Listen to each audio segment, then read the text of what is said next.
बाड़मेर जाने का कार्यक्रम आज शिव चोटन बायतू बाड़मेर बालोतरा यहाँ विभिन्न सामाजिक कार्यक्रम भी है और विशेष रूप से बॉर्डर का जो इलाका है वहाँ राष्ट्र सुरक्षा के नाम पे हम सब एक हैं, लेकिन राष्ट्र सुरक्षा के नाम पे अगर चला के किसी को टारगेट करें और जो बॉर्डर का प्रतिबंधित इलाका है उससे दूर हटके अगर किसी गांव के अंदर मंदिर मस्जिद या दूसरे जो आस्था के केंद्र है उनको जानबूझ के गिराया जाए और गोचर अंगोर या दूसरी जमीन का बहाना लेके तो सरकार टारगेट करके जिस तरह वहाँ मुस्लिम समाज को परेशान कर रही है, इनके हालचाल जानने के लिए उनसे मिलने के लिए एक सद्भाव यात्रा के रूप में भाईचारा हमारा रहे और इस देश के अंदर हिंदू मुस्लिम सब एक है। सबसे बड़ा लोकतांत्रिक देश है वर्ल्ड के अंदर अपना, और आज़ादी की लड़ाई के अंदर हिंदू मुसलमान मिलकर लड़े थे।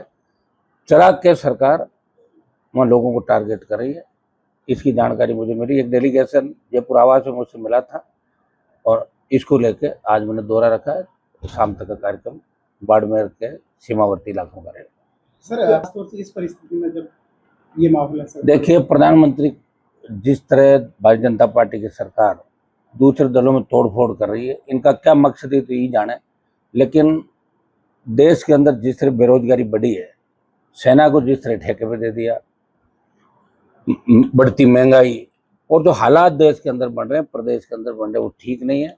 राजस्थान का नेतृत्व एक ऐसे आदमी के हाथ में है जिनको राजनीति का केखे गेगड़ा नहीं पता, वो पहली बार विधायक बने और उनको मुख्यमंत्री बना दिया। उनको पता ही नहीं दिन में क्या करना है, दोपहर में अपना चेंज कर देते हैं, शाम को बयान बदल देते हैं। तो राजस्थान बहुत कठिन दौर से गुजर रहा है। सामने कांग्रेस है जो भारतीय जनता पार्टी से मिलके काम कर रही है, विपक्ष की भूमिका राष्ट्रीय लोकतांत्रिक पार्टी निभा रही है। कांग्रेस के नेताओं के बयान आप देखोगे तो उनके बयान सीएम को टारगेट करके नहीं होके और उनके मंत्रियों को टारगेट करें। कहीं कहीं लुका छिपी का गेम चल रहा है। नूरा कुश्ती, जिसमें सीएम ने भी कहा कांग्रेस के लोग आधी रात को मिलने या अंधेरे में मिलने के लिए मेरे घर आते हैं।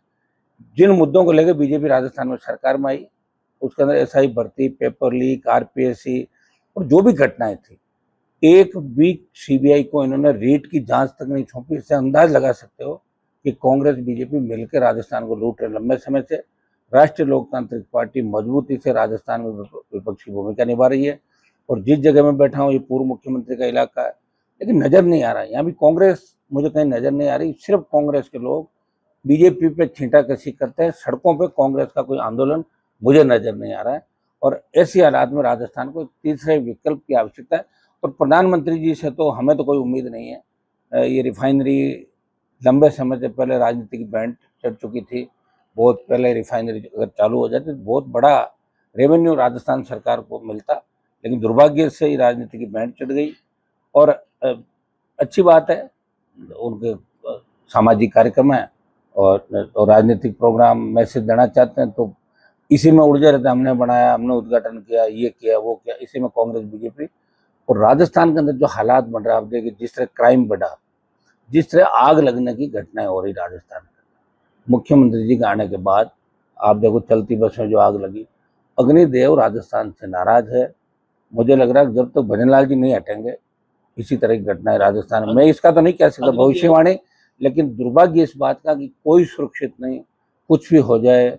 कल जो जयपुर के अंदर आंदोलन कर रहे थे गुमंतु अर्ध गुमंतु, और इनको लाठीचार्ज करके जिस तरह इनको मारा पीटा और बिना किसी उसके विभिन्न धाराओं के अंदर इनके नेताओं को गिरफ्तार करके और हवालात में और थानों में बंद कर दिया, ये दुर्भाग्य है। राजस्थान में लोकतांत्रिक व्यवस्था जो आंदोलन कर रहे हैं उनके खिलाफ सरकार मुकदमे दर्ज करेगी। हमारे 500 से ज़्यादा बच्चों को, किसानों को जेलों में डाल दिया। बस ये रैलियां क्यों कर रहे हैं, ये लड़ क्यों रहे हैं, सरकार क्यों निशाना सरकार पे क्यों साधते हैं, सीएम को टारगेट क्यों कर रहे हैं। लोकतंत्र राजस्थान में खत्म है। मोदी अमित शाह राजस्थान को भगवान भरोसे उन्होंने छोड़ दिया और उनको मजा आ रहा है कि भाई भजनलाल जी जैसे सीएम इनके मिल गया तो हर काम दिल्ली से हो रहा है। ब्यूरोक्रेट्स भजनलाल जी को चला रहे हैं और कांग्रेस राज के अंदर जो सबसे बड़े बेईमान आईएएस थे वो सब सीएम के इर्द गिर्द लगे हुए हैं। हनुमान जी, जिस तरह से बीजेपी, ऐसा है, मैं एनडीए के साथ रहा हूँ, 23 24 सरकारें इन्होंने गिराई देश के अंदर, सबसे ज्यादा सरकारें इन्होंने गिराई। कांग्रेस का भी रिकॉर्ड तोड़ दिया। इंदिरा गांधी ने इमरजेंसी लगाई थी और इन्होंने अघोषित इमरजेंसी लगा रखी है। अगर कोई भी बोलता है ईडी सीबीआई तैयार है और नहीं है तो उनको केस मुकदमा में फंसाना, उनको सजा करना, उनकी सजता खत्म कराना और पार्टी ज्वाइन कराना, ये धंधा बीजेपी का बन चुका है।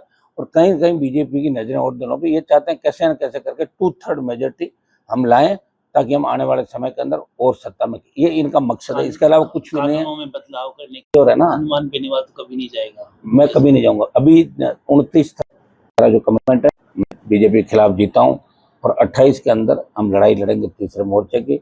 हो सकता है दूसरे दलों में टूट हो, लेकिन राष्ट्रीय लोकतांत्रिक पार्टी भारतीय जनता पार्टी का विरोध लगातार करती रही। हनुमान जी, कानून व्यवस्था काम चल रहा है सर। राजस्थान में जिस तरह से बात की, तीसरे मोर्चे की काफी आवश्यकता बता रहे हैं।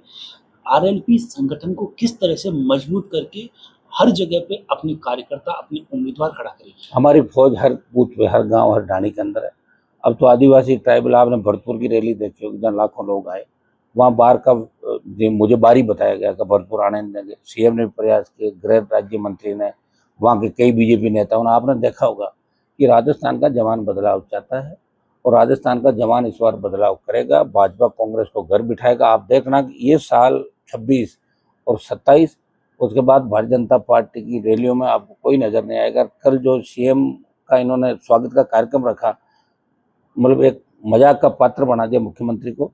वहाँ हजारों की संख्या में इनके नहीं हुई। बड़े बड़े दावे किए गए, कई बयान दिए, किसी ने इनको भागीरथ बताया तो किसी ने कुछ बताया। और चमचागिरी की हद हो गई प्रदेश के अंदर। जिन नेताओं को ठीक मानते हैं वो किस तरह मतलब मुख्यमंत्री के सामने सरेंडर कर गए। बहुत बड़ा दुर्भाग्य है। सिर्फ कुछ पद पाने के लिए राज्यसभा में चले जाएं या कैबिनेट का दर्जा दे दें, हमारा बिजनेस कैसे चले, पर हाथ जोड़ के खड़े हो जाना, ये राजस्थान के नेताओं ने एक तरीके की संस्कृति अपनाई। लड़ना छोड़ दिया राजस्थान के नेताओं ने। लेकिन आरएलपी मजबूती से राजस्थान को बचाने के लिए जवान, किसान और सर्व समाज के लिए लगातार लड़ते हैं। एक कुछ राजनीतिक जानकार बताते हैं कि हनुमान जी के साथ लोग जुड़ते हैं, कुछ लोग कुछ समय के लिए जुड़ते हैं, लंबा पारी बहुत कम लोग। लंबी तो राजस्थान में खेली नहीं ना। राजस्थान तो सबसे ज्यादा गुलाम रहा ना। सबसे ज्यादा गुलामों की जब हिस्ट्री अपनी होती है तो सबसे ज्यादा चर्चित किससे राजस्थान के। तो आप तो ये मानो मैं राजस्थान में हूँ, ये बहुत बड़ी बात है। पार्टी बनाई मैंने 66 साल में, राजस्थान का सम्मान बढ़ाया। आंदोलन हरियाणा पंजाब का था किसानों का, और मैंने त्याग समर्पण किया उस आंदोलन में। अपनी सत्ता छोड़ के सड़कों पे किसानों, जवानों के लिए आया, सेना को ठेके पे दिया, चाहे पहलवान बेटियों का मामला हो, चाहे राजस्थान के तमाम लंबित मुद्दे हो। कहीं न कहीं हनुमान बेनीवाल की भूमिका इस राजस्थान को आगे बढ़ाने की। हमेशा पार्लियामेंट के अंदर आप देखते हो तमाम समाजों के लिए और स्टेट के तमाम जिलों और तमाम क्षेत्रों के लिए मैं हमेशा मजबूती से आवाज़ उठाता हूँ। और प्रदेश के अंदर भी आप देख लो, चाहे साधु संतों का मामला हो, चाहे गाय का हो, चाहे किसी तरह के भी मैटर अगर होते हैं लॉ एंड ऑर्डर के, चाहे जोधपुर में कोई घटना होती है, चाहे जयपुर में, चाहे ट्राइबल बेल्ट में, चाहे गंगानगर में, शेखावाटी में, हनुमान बेनीवाल और उसके पार्टी के कार्यकर्ता सबसे पहले पीड़ित को न्याय दिलाने के लिए हमेशा सड़क से लेकर सदन तक संघर्ष करते हुए नजर आ रहे हैं।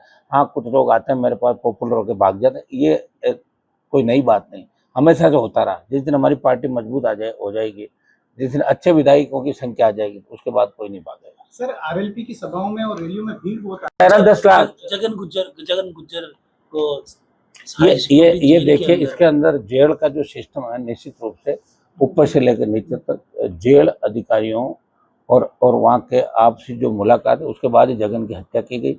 अगर सरकार के अंदर इतना ही दम है तो सीबीआई से जांच करा ले। इसमें बड़े बड़े अधिकारी जेल जाएंगे, जेल विभाग के और पुलिस के और सरकार के कई लोगों का हाथ जगन गुज्जर की हत्या के अंदर निश्चित रूप से। मैंने पहले ही दिन कह दिया था कि सीबीआई जांच, क्योंकि कैमरे पे टेस्ट लगाना, अधिकतर कैमरे बंद आना, और इस तरह जिस आदमी ने कहा कि मैंने हत्या की, मुझे लगता नहीं कि जगन की हत्या अकेला कर सकता। बहुत से लोग इसमें इन्वॉल्व है, लेकिन सीबीआई जांच के बिना इसका पता नहीं चलेगा।